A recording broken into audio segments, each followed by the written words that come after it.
teman-teman, perkenalkan saya atas nama Elisantini Andu. Saya merupakan salah satu mahasiswi program studi pendidikan guru sekolah dasar dari Sekolah Tinggi Keguruan dan Ilmu Pendidikan Citra Bakti Ngada.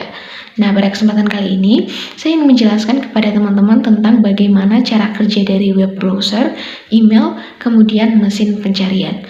Nah, sebelum itu, teman-teman pernah tidak sih untuk mencari informasi atau sekedar untuk browsing di Google ataupun internet? Atau setiap harinya bahkan teman-teman menyaksikan video-video yang ada di YouTube. Nah, kegiatan-kegiatan yang sudah saya sampaikan tadi merupakan kegiatan-kegiatan yang dilakukan dengan menggunakan internet. Ketika kegiatan-kegiatan tersebut dilakukan, berarti teman-teman membuka yang namanya software browser. Software browser atau web browser ini terdiri dari dua kata, yaitu web yang berarti website yang artinya halaman situs, sedangkan browser yang artinya penjelajah. Jadi dapat diartikan sebagai sebuah software yang digunakan untuk menjelajah halaman situs.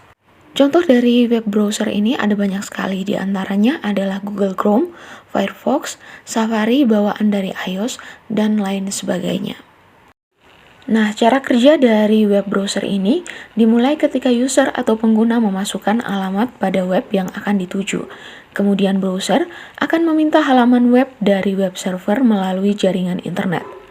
Ketika terdapat halaman pada web server atau halaman yang dicari terdapat pada database, maka web server akan mengirim data web yang diminta ke browser kembali melalui jaringan internet sebagai bentuk respon. Ketika data tersebut sampai pada web browser, maka web browser akan menginterpretasikan data dan menampilkan data yang diminta. Nah, selanjutnya kita lanjutkan dengan email. Email merupakan singkatan dari electronic mail atau surat elektronik yang artinya adalah surat dengan format digital atau ditulis dengan menggunakan komputer dan dikirim melalui jaringan komputer. Nah, selanjutnya cara kerja dari email. Yang pertama, teman-teman pastinya harus mendaftarkan akun email terlebih dahulu. Kemudian cara kerjanya dimulai ketika teman-teman membuka email dan menulis isi pesan yang nantinya akan dikirim. Kemudian memberikan perintah ke aplikasi email guna mengirim pesan pada alamat email lain. Email server akan mengidentifikasi alamat email tujuan, kemudian mengirim pesan itu ke email server lain yang terdekat dengan alamat tujuan. Email sendiri kadang-kadang dikirim lewat beberapa server email, tergantung pada rute yang diambil. Pada saat pesan email terkirim ke alamat email penerima, maka isi pesan tersimpan di email server, sampai nantinya si penerima membukanya. Pada saat penerima membuka kontak inbox, aplikasi email penerima akan meminta email baru yang ada pada email server, kemudian mengunduh ke dalam komputer si penerima email. Penerima email bisa membaca isi pesan yang sudah terunduh tadi. Nah, selanjutnya yang akan kita bahas adalah mesin pencarian. Salah satu contoh dari mesin pencari adalah Google. Mesin pencari pada dasarnya merupakan program berbasis web yang diperuntukkan untuk mencari informasi di dalam World Wide Web atau WWW. Pencarian informasi melalui search engine atau mesin pencarian bisa didapat dengan menyesuaikan dengan kata kunci yang pengguna masukkan.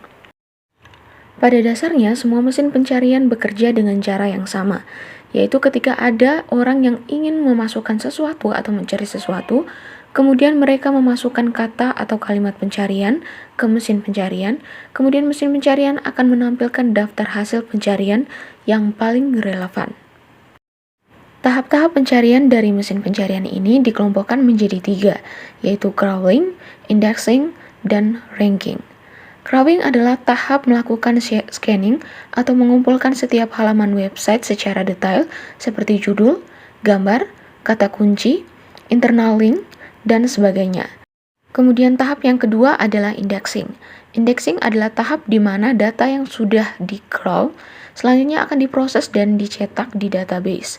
Mesin pencarian menggunakan indexing ini sebagai sumber informasi yang ditampilkan pada halaman hasil pencarian. Kemudian tahap yang ketiga adalah ranking. Ranking adalah tahap mesin pencarian ketika proses permintaan pengguna dan menampilkan hasil pencarian sesuai dengan permintaan tersebut. Jadi kesimpulannya, tahap pertama adalah crawling atau tahap untuk melakukan scanning, kemudian dilanjutkan dengan indexing, yaitu akan diproses dan dicetak di database, dan yang terakhir adalah ranking, yaitu mesin pencarian akan melakukan permintaan pengguna dan menampilkan hasil dari pencarian tersebut. Nah, sekian saja untuk pembahasan kita pada kesempatan kali ini, yaitu mengenai cara kerja dari web browser, email, kemudian mesin pencarian. Semoga tayangan ini bermanfaat dan terima kasih.